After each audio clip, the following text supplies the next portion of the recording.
You wake before dawn, not because you want to, but because your body has learned that safety comes from vigilance. In this world, you are labeled a criminal, not because you are cruel, but because you broke an unspoken law. You cared in a way that made others uncomfortable. In a medieval village, crimes weren't always theft or violence. Sometimes the crime was being different.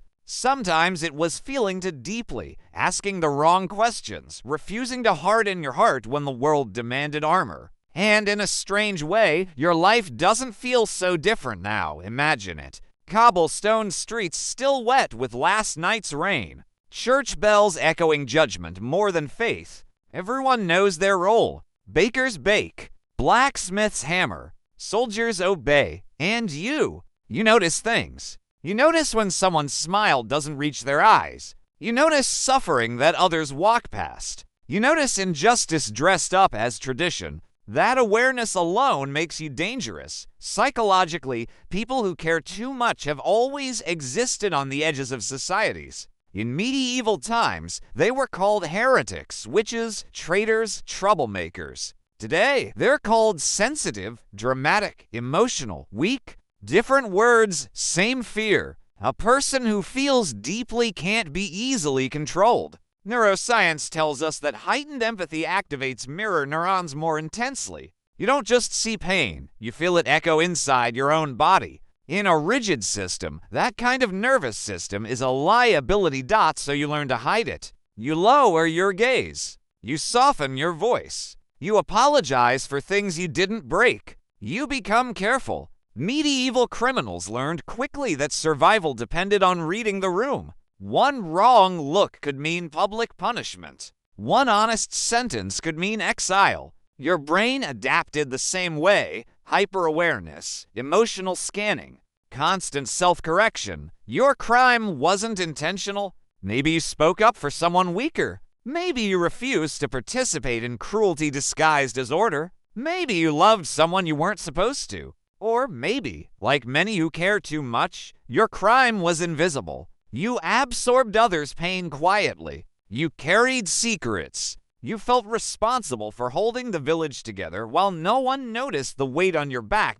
In medieval justice, punishment wasn't just about correction. It was about spectacle, public shame, a reminder to others, don't deviate. Today's version is more subtle, but just as powerful. Silence, withdrawal, being labeled too much. When you care deeply, people don't always meet you with gratitude. Sometimes they meet you with discomfort. Your depth reflects what they've buried. Behavioral psychology explains this rejection as a threat response. When someone shows emotional honesty, it activates unresolved material in others. Rather than face it, they push the mirror away. You become the problem, the criminal, the one who doesn't fit. There's a loneliness in that role that's hard to describe. Medieval criminals were often still in the village, just not of it. Allowed to exist, but never fully belong. You feel that too. You can be surrounded by people and still feel unseen.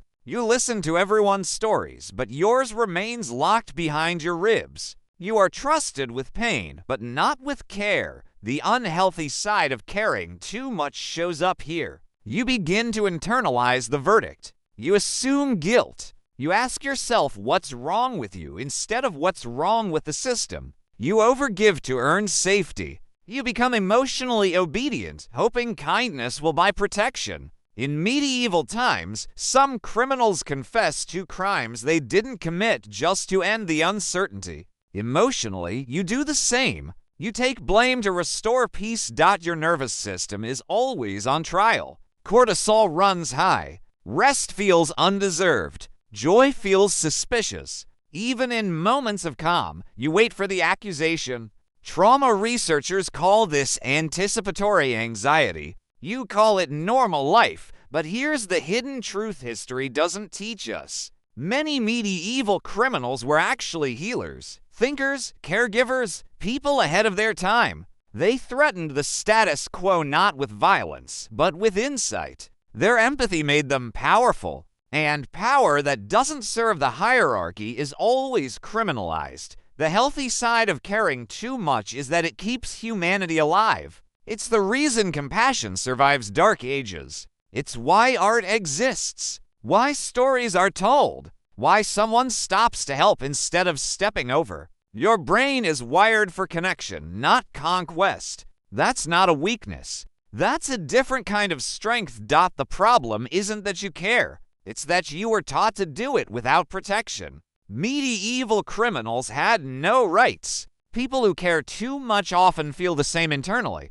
No emotional due process. No boundaries. Just constant giving. Healing begins when you realize you're allowed a defense. You don't have to confess to crimes you didn't commit. You don't have to carry the village on your shoulders. Boundaries aren't betrayal. They're self-respect. Neuroscience shows that when you set limits, your nervous system shifts from threat to regulation. Safety returns.